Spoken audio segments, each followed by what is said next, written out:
Good morning everyone. It's Wednesday today and yeah, it's the month of love and Valentine's Day is coming. Actually, here in Japan everyone, dalawang beses kaming mag-Valentine's Day dito. This February 14 is for the man celebrations love.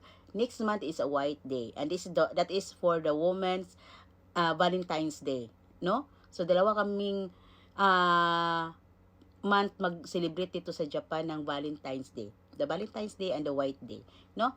So, it's the month of the love, it's February, and it's the year of the snake, no? Alam niyo naman, ang mga snake ngayon, gutom na gutom. Kaya, ingat na ingat talaga sa mga lugar kung saan ka pupunta, sa mga nilalakaran mo, sa mga pinapapasok mo sa bahay mo, sa mini-welcome mo sa buhay mo, at sa mga taong mga bago mong kaibigan, no? Dahil hindi natin alam, isa yan sa tutuklaw sa buhay mo, no? Isa yan na talagang baka magulat ka na lang, nilunok ka na ng buo, no? So, ingat-ingat talaga everyone dahil talagang very active ngayon ang mga ahas. So, and the name of love everyone, before nag-umpisa ang buwan ngayon, maraming mga nabuking, maraming mga naghiwalay, maraming mga nahuling mga cheaters, maraming mga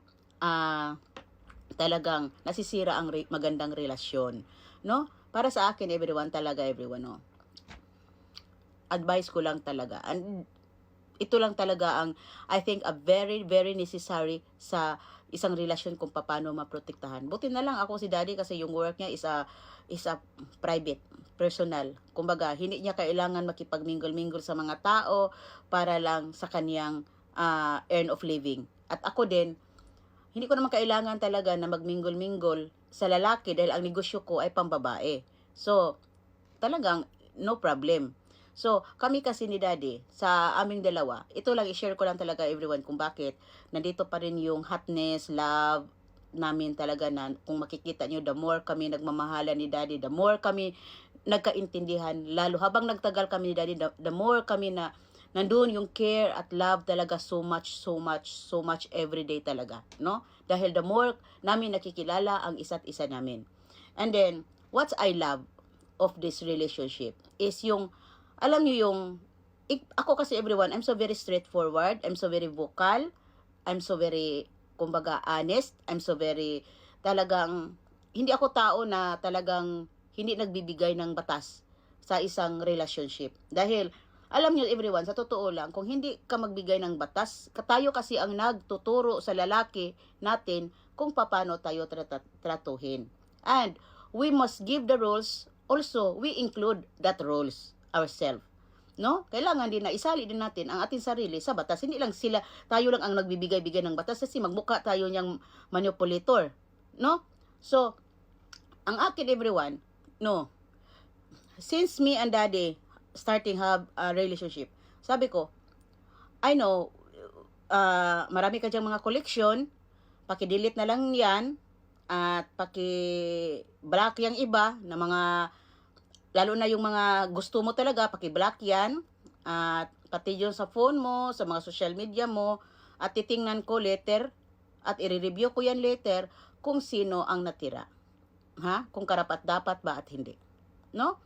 So, things gan naman talaga, sinunod ni Daddy yung mga sinasabi ko. And then Daddy also, me also have a rules, which is I follow it.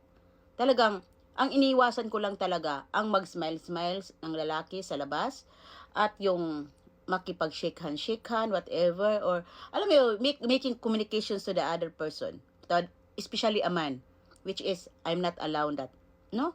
Kahit kailanman everyone, even here in my social media, no?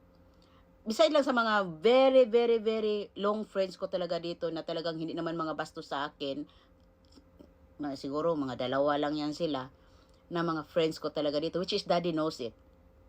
I tell Daddy that, and talagang it's nothing because just only a friend, but it's not means na talagang nag-i-entertain ako, no. Not necessary. There is some of that na talagang marami din akong mga dinidelete at mga tinatanggal na lalo na pag medyo makulit sa akin, talagang dinidelete, binablock ko yan dahil I don't want to ruin the relationships with me and daddy because, kahit man hanggang ngayon na may mag-message sa akin na nakikita ko lalaki, which is, wala naman akong isusyukay sa'yo doon. Wala naman akong i-offer sa'yo doon na negosyo na sa ang mga negosyo ko pambabae naman to. So, I only entertain woman. I never entertain man. No? So, sorry na lang talaga sa mga toxic dyan na nagpapadala ng mga nagmi-message sa akin. I'm not entertaining men. I'm just only entertaining woman. And then, some of them, parang itinatrap ako na nagagamit ng woman's account and then man pala. No? Talagang when I've noticed na when on my first communication na parang not, kumbaga, hindi compatible sa offer ko at parang iba yung sadya, talagang I block it, I delete it because or I ignore it because I don't want because it's very toxic, no? It's very toxic because ang mga buting tao, ang matinong tao, it's a very straightforward, no? At kung seryoso ang sadya, very straightforward, hindi na kailangan pa paliko-liko para kang ahas. I don't need that. So, in a short, everyone, talagang kung mayroon kang lalaki na hindi naman kangki at hindi naman involved ang mga babae sa kanyang buhay, as long as you can, tell him to aware communicating other woman. Dahil ikaw, bahala ka. Dahil pag ang lalaki mo maraming babae na kaibigan, mga best friend dyan, hindi mo ba alam? That is a reservation na pag mag-away kayo, mayroon siyang kunwaring masusumbungan. No? And at the end of the day, talagang hindi kayo makaabot ng dekada. At the end of the day, talagang wala talaga. Kasi pag ang temptation talaga, everyone, pag ang isang ahas nag-o-offer yan ng mansanas kay Adan, si Adan, lagi yang gutom, no? Ang lalaki, everyone, pag ino-offeran mo yan, lalaki yan, hindi yan tatanggi. Kaya, mas the more tayong mga babae, mas the more tayo mag-ingat doon sa lalaki at bantayan natin ang lalaki natin. Dahil ang lalaki, lagi nasa isip nila na lalaki ako, walang magwala sa akin. Which is, hindi nila alam na ikaw ang pinaka-valuable sa buhay nila, na nagtiis sa kanila, na nag-alaga sa kanila, nagmahal sa kanila, nag-intindi sa kanila, na ikaw ang pinakamahalagang bagay na nawala sa buhay nila. And then, ang mga lalaki kasi, very late na yan makarealize. No? Very late na yan makarealize. It's not like sa mga babae na tiis and then realize and then bye. Ganon. Ang mga lalaki kasi pasaway and then realize and then nung na-realize na nila, wala na, naka-move on na si girl. Yun ang mangyayari. Lagi yan. No? Lalo na pag yung babae ay mabait, maalaga, mahal, gwapa, maglaway, sinaktan mo ko noon, maglaway ka ngayon. Parang ganun lang. So, kaya para ma-preserve ang relationship at pagmamahalan ninyo, both of you aware of this kind of two person. The man aware to making a friend with the woman, and the woman aware to making friend to the man. No? Para maiwasan yung silos, maiwasan yung duda, maiwasan yung temptation, maiwasan yung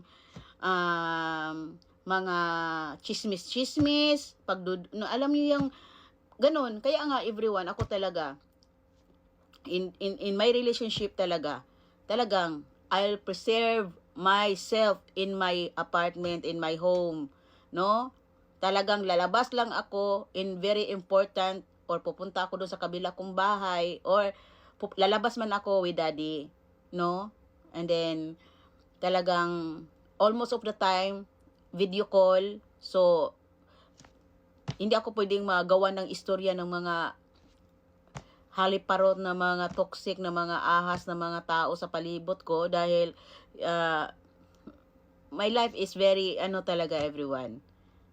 Masasabi kong very okay, no? Nawala talaga silang mahanap na because I never give them a chance, no?